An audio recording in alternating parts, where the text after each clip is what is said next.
I do still love it. I do. I don't feel.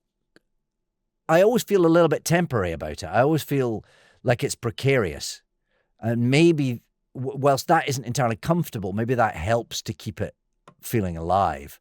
I genuinely always think this next job is my last job. You do, and people think people think I'm making that up, but it's there's a sort of whether that's a work ethic or whether that's a fear or there's something.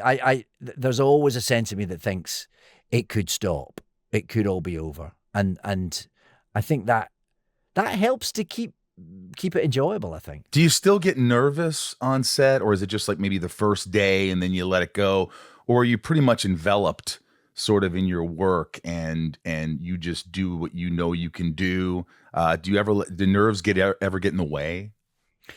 Yeah, they definitely can, for sure. It's not something that I feel like I've ever entirely conquered. It's also something I think can be quite a bit of something of a useful engine as well. I think nerves and anxiety, as long as it doesn't overwhelm, it's keeping these things in check, proportional. Exactly. Yeah, I do quite a lot of theatre as well. Yeah, I know. And that's where the nerves. You really do have to battle with those demons there, because it's so kind of, you're stepping out. It's like jumping out of a plane. You're stepping out in front of the audience, and you have to deliver it, and you have to not forget what you're doing, and your increasingly addled brain has to keep moving in the right direction. Do you do theater? I started out in the theater. I did a lot of theater growing up, and then I moved to New York after college and did a couple shows, and then I moved to LA, and that was sort of it, and I never went back.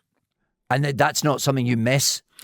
I mean, there's that camaraderie, there's that kind of feel that college feel, like you're working with people, and it's not like it's a lot different, and it's community, and it's and that instant reaction from the audience, and that feel of it's like, the live audience. I love that.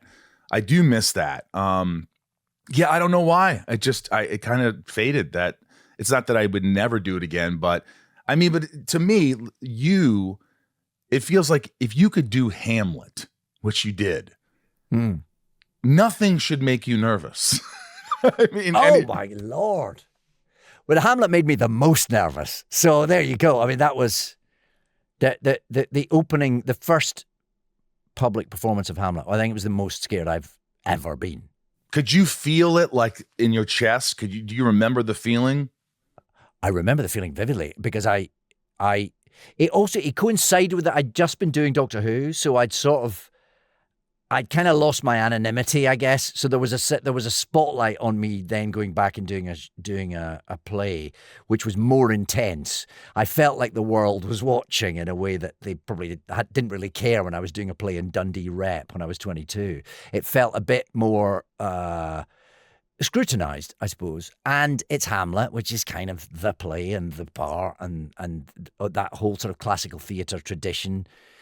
I was doing it at the Royal Shakespeare Company. It all felt like a big, scary, pointy thing. And particularly that first performance was overwhelming. It really, and there was a moment when I thought, oh no, I can't do this. I am going to have to report out front that the show's off, because it was absolutely overwhelming. I mean, it was sweats, and it was like nausea. You had to go to the bathroom. I was on the floor of my dressing room in the fetal position. I was genuinely. No, I'm serious. I'm serious. I know, because I've been there. Yeah, right. Well, you there. get it. Yeah, I thought I don't know how I tell people that everyone's going to have to go home, but I'm going to have to. I thought about that. I thought about, like, if I just go to the airport right now and get on a flight and just leave and never come back, I'll be okay. How long could I keep running before? How long can I keep running? Yeah, it's so terrifying. It's overwhelming. And was there somebody who sat you down and said, David, people are going to be critics. People are going to do this. You're great. Do what you do. You got this. Take a deep breath. Let's just do it. There was one woman. She was called Lynn Darnley, and she was the voice and verse expert at the Royal Shakespeare Company. She was also a lovely woman, sadly no longer with us, greatly missed. And she came round the dressing rooms just to go, have a good show, jolly, jolly. And she found me in a heap. And Lynn Darnley came in and just sort of talked me round and just made me breathe, made me think, just have a little bit of objectivity, just take a moment, and was kind and was patient and literally got me on stage that night. And I mean, I don't know. Would I have gone on stage without her? Who knows? Would I have got out of the fetal position? It didn't feel like I could. But she came at exactly the right moment and she saved me without a doubt. Yeah.